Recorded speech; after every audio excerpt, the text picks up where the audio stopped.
Assalamualaikum warahmatullahi wabarakatuh. Perkenalkan, nama saya Misbahul Fatah. Saya mengajar di Politeknik Negeri Madura, jurusan Teknik Mesin Alat Berat.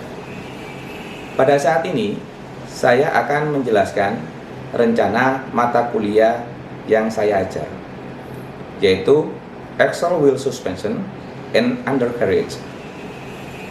Di sini, dalam proses pembelajaran, saya mempunyai metode pendekatan, yaitu menggunakan metode DEA, yang mana pendekatan pengajaran tersebut antara lain yang pertama yaitu delivery. Di delivery ini, bagaimana saya bisa menyampaikan materi mata kuliah yang sudah saya peroleh untuk ditransfer kepada mahasiswa. Jika kita penyampaian secara bagus, maka mahasiswa mudah memahami. Yang kedua yaitu interaction. Bagaimana membuat interaksi antara mahasiswa dengan dosen bisa dengan baik. Jika interaksi ini berjalan dengan baik, maka mahasiswa bisa mengembangkan soft skill tersebut. Yang ketiga yaitu assessment. Pemberian tugas kepada mahasiswa supaya kita bisa mengukur kemampuan dari mahasiswa tersebut. Karena setiap kali pengajaran kita harus mengetahui apa yang kita berikan, apa yang bisa mereka serap. Di sini saya akan menjelaskan terkait capaian pembelajaran. Di capaian pembelajaran ini kita terbagi ada 6. Yang pertama, menunjukkan sikap tanggung jawab. Kedua, mampu menjelaskan pekerjaan dengan lingkup luas dan menganalisa. Ketiga, mampu memecahkan masalah pekerjaan. Yang keempat, mampu bekerja sama. Kemudian, mampu melakukan diagnosa dan pemecahan masalah secara sederhana. Yang keenam yaitu menguasai konsep teoritis. Dari CPL tersebut kita turunkan menjadi CPMK. Di CPMK di situ mahasiswa memiliki sikap tanggung jawab terhadap mata kuliah undercarriage, yang mana terkait kehadiran, keaktifan, dan melakukan suatu pekerjaan atau tugas. Yang kedua yaitu mahasiswa mampu merencanakan pekerjaan mulai pelaporan sebelum praktikum, melakukan pengukuran, pemasangan, dan menganalisa kerusakan. Yang ketiga yaitu mahasiswa mampu bekerja kelompok, membuat laporan, dan mempresentasikan. Kemudian kita masuk ke kajian materi pembelajaran. Di kajian materi pembelajaran ini kita akan mengajarkan tentang bagian dari undercarriage. Di sini kita bagi menjadi 2. Yang pertama yaitu tentang undercarriage untuk crawler atau rantai. Yang kedua bagian dari broda. Nanti kita bagi penjelasan tersebut tiap-tiap sesi.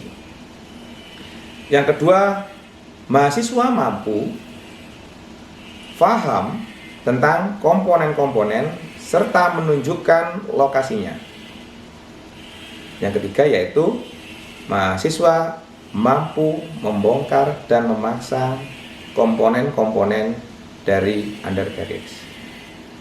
Setelah membongkar dan memasang, kita berikutnya ada pembuatan laporan.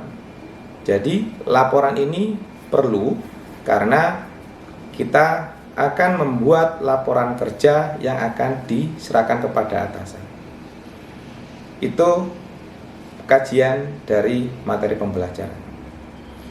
Di pembelajaran ini kita mempunyai beban 3 SKS, yang mana kita ada 2 untuk teori, 1 untuk praktek.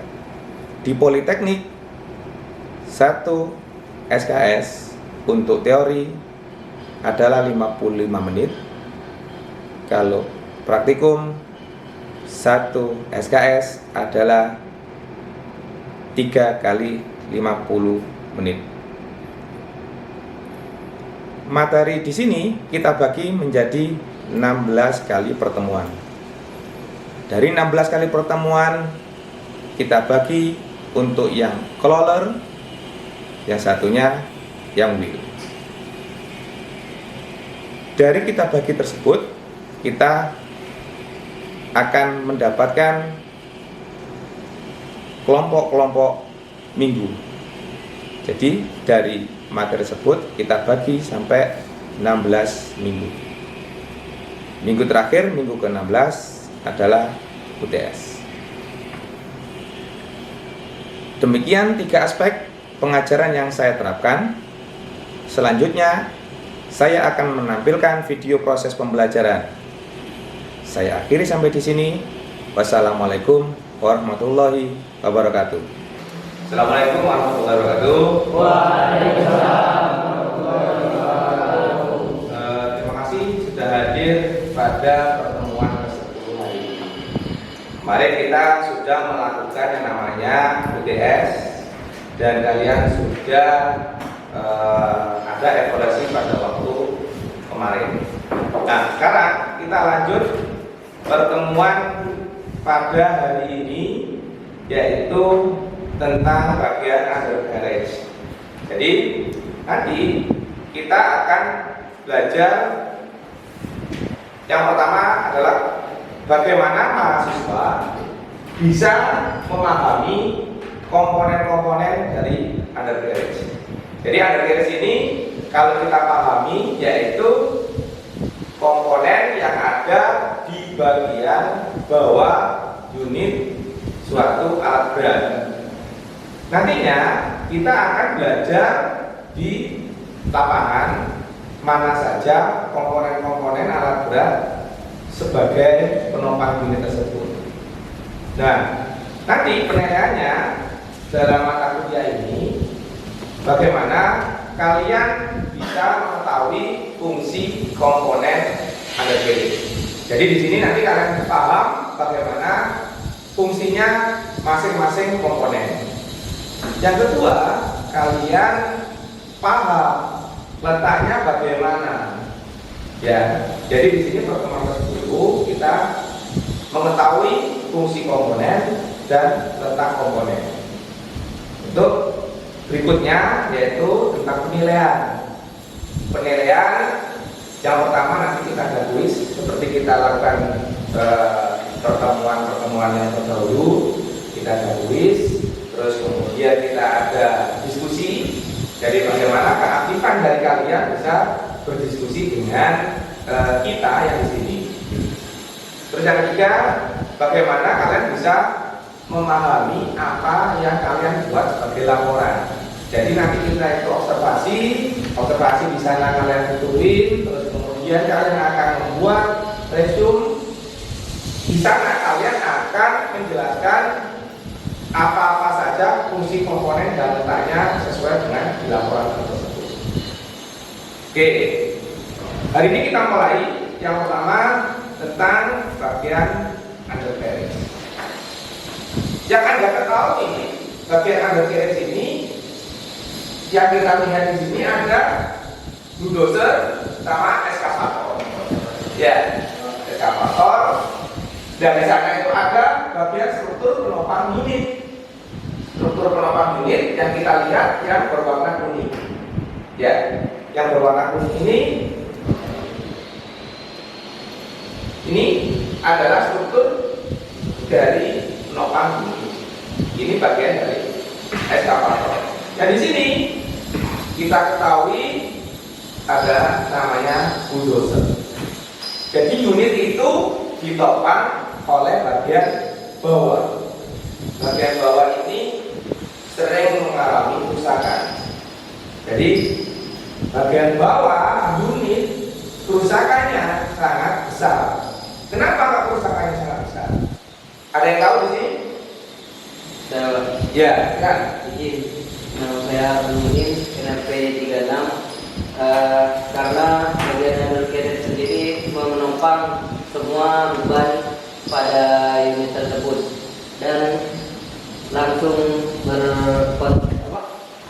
berinteraksi dengan medan yang kurang enak seperti bebatuan atau lumpur.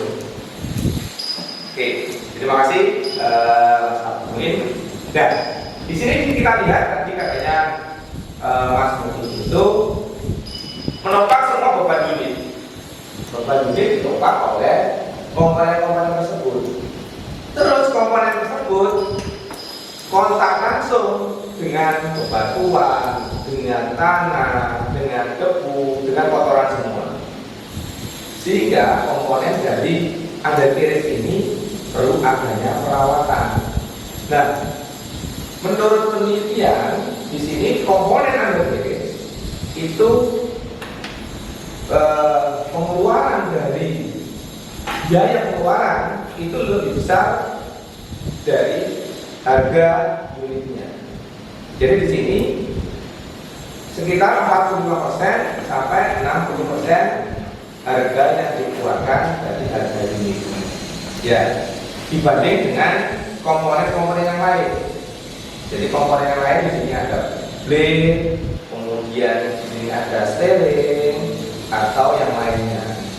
Jadi kalau steering itu saya apa saja, terus kemudian blade itu karena cuma bergesekan dengan tanah, itu biasanya mengalami kerusakan yang tidak lebih parah dibanding undercarriage. Karena undercarriage itu komponen yang bergerak. Komponen yang bergerak terus kemudian dia bergesekan akan cepat mengalami kehalusan. Gitu. Oke. Nah, sekarang kita lihat di sini adalah contoh dari undercarriage. Di sini kita lihat ini adalah bagian undercarriage. Undercarriage ini yang kita ketahui di sini bagian depan ya, depan namanya front wheel. Terus kemudian untuk penopang dari tracking adalah carry roller. Jadi di sini itu fungsinya tracking tidak mengalami lendukan ditahan oleh carry roller. Terus di sini ada namanya track chain assembly.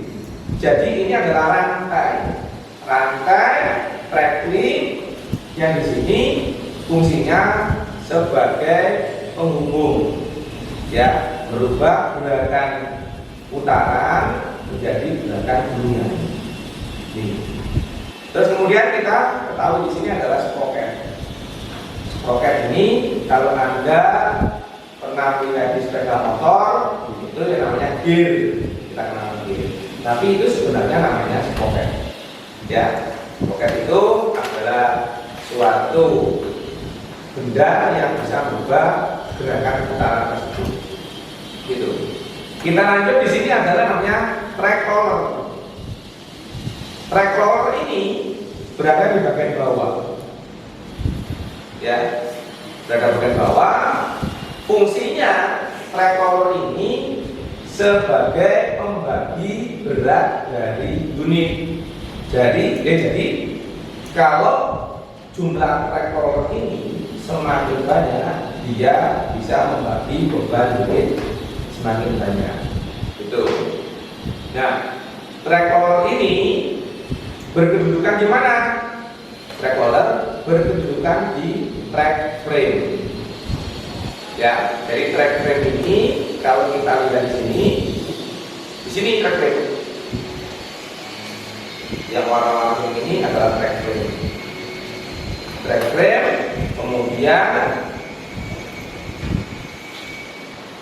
track roller bergerak di track frame tersebut. Gitu. Ya, ini adalah salah satu kita mengetahui komponen-komponen dari undercarriage. Banyak komponen-komponen lain yang ada di undercarriage, nanti kita bisa observasi di lapangan. Nah, di sini ada dua tipe. Ada yang model rigid dan semi rigid. Yang sebelah kiri ini track frame-nya tipe rigid. Kenapa Pak? Kok tipe rigid? Jadi tipe rigid ini tipenya yang tidak bisa bergerak atau dia kaku. Ya.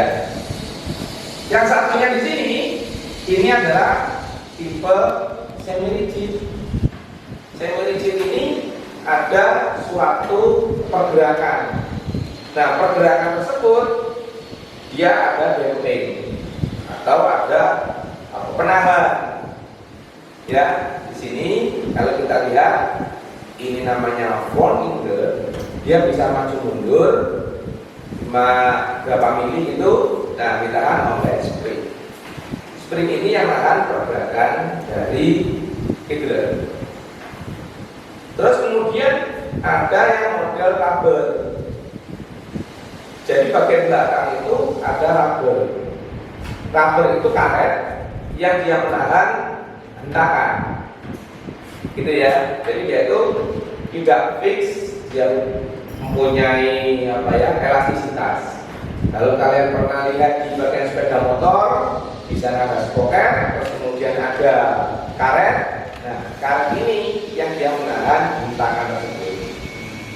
Ya, ini. Jadi bakaran itu ada yang rigid dan semi rigid. Rigid itu tidak bisa bergerak. Dia dimatikan dengan kondisi baut. Gitu. Oke, lanjut. Nah, ini kita lihat komponen undercarriage. Ya, ini tadi sudah saya peringatkan kepada kalian. Di sini adalah track frame. Ya, track frame ini adalah dia komponen bagian undercarriage. Dari beban atas suatu kendaraan ditopang oleh bagian undercarriage tersebut. Nah, di sini kita bagi jadi dua komponen undercarriage. Yang frame-nya ini, yang pertama adalah ini kira-kira rigid. Tahu dari mana kalian? Tahu rigid? Oke. Di sini modelnya adalah tipe pivot mounting. Kalau kalimat yang di atas ini memang dia kalimatnya rigid mounting.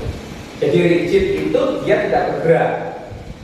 Andai kata kaki, dia tetap fix, gak bisa bergerak ini. Fix terus. Ini fix. Ya, biasanya ini digunakan untuk unit yang tidak sering bergerak. Cuma diam. Contohnya kalau kalian melihat itu ekskavator. Ekskavator itu tidak digunakan untuk maju mundur. Cuma maju, bergerak, berpindah, nopang, itu saja. Terus kemudian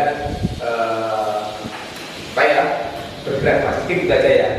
Dibanding dengan kalau kita yang namanya bulldozer. Bulldozer itu saya maju mundur untuk meratakan suatu lahan. Itu bedanya. Jadi kalau yang rigid mounting ini biasanya digunakan untuk kendaraan yang tidak maju dan mundur atau bergerak. Gitu. Cuma dia mounting bentar saja. Nah, di sini adalah tipe pivot mounting. Pak, pivot mounting di mana, Pak? Sudah tanya. Pivot mounting ada bagian di sini. Jadi di sini ada pivot mounting. Ini adalah penting. Andai kata ini suatu lengan, di sini ada poros, dia bisa bergerak naik terus.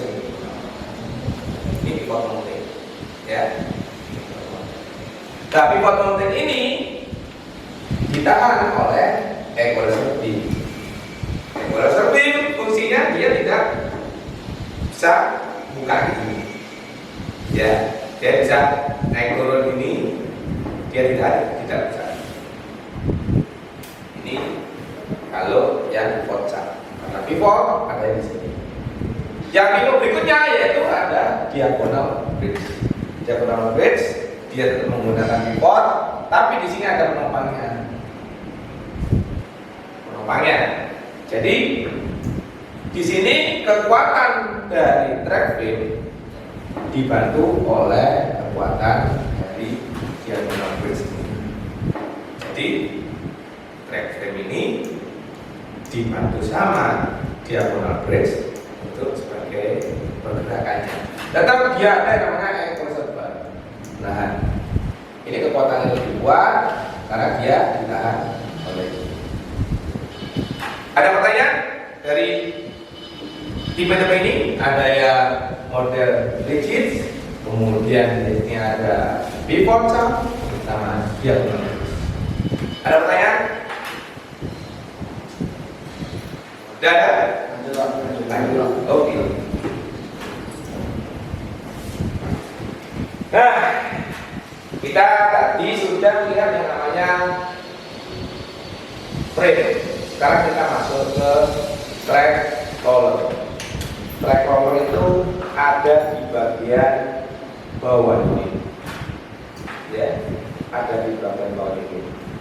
Fungsinya dia sebagai pendistribusian beban unit.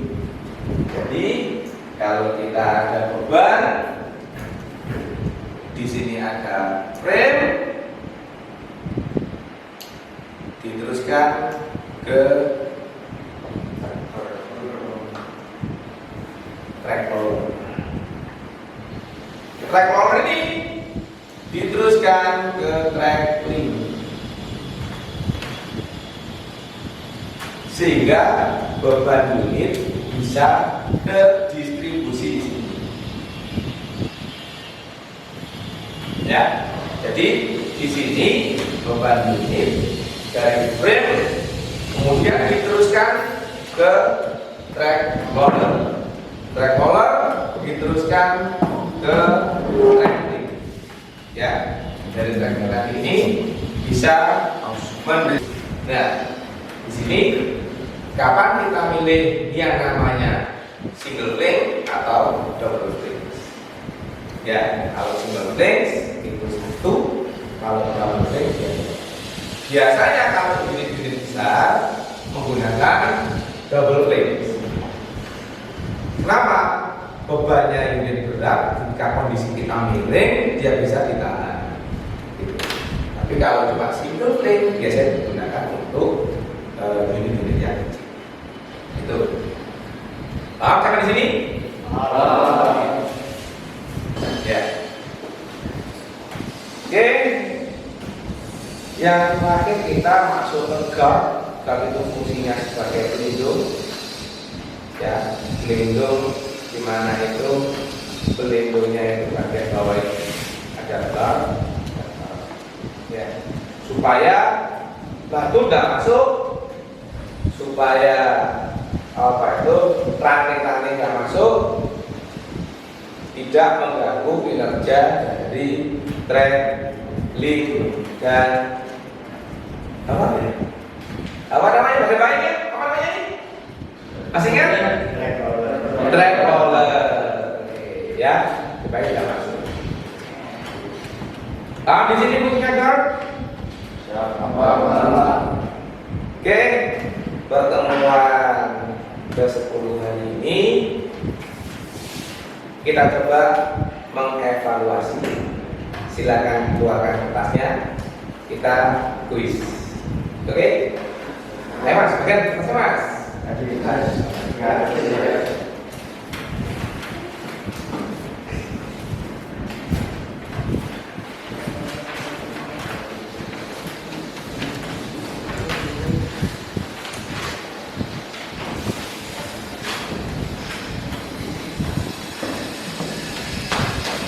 Sudah siap semua? Siap. Kita kuis hari ini, siap-siap. Pelajaran hari ini bagaimana saya bisa mengevaluasi kalian bisa menyerap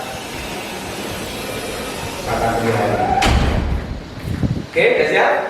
Ini silakan ditulis langsung, boleh jawabannya ataukah sama soalnya. Kita kasih waktu 20 menit untuk menyelesaikan dan jawab sebisanya, sehingga saya tahu kira-kira pemahaman kalian sampai seberapa. Oke, mulai dari sekarang.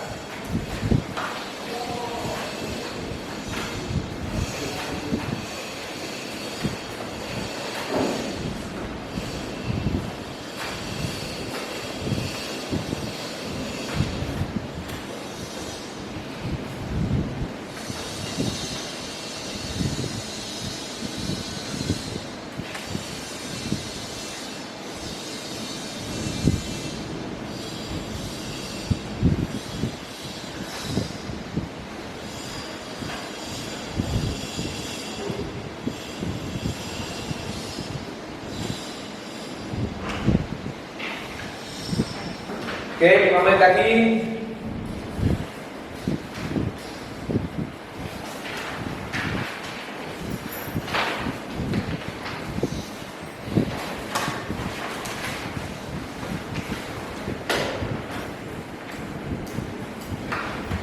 Sudah selesai?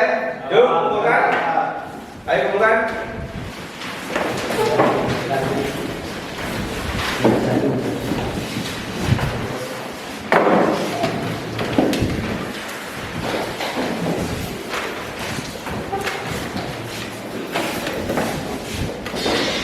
Terima kasih.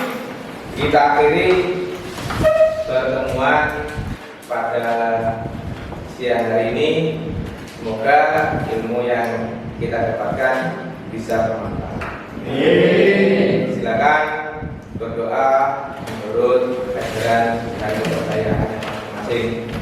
Berdoa mulai.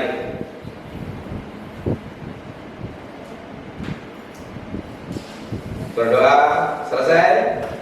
Sampai ketemu lagi minggu depan. Saya akhiri sampai sini. Wassalamualaikum warahmatullahi wabarakatuh. Waalaikumsalam.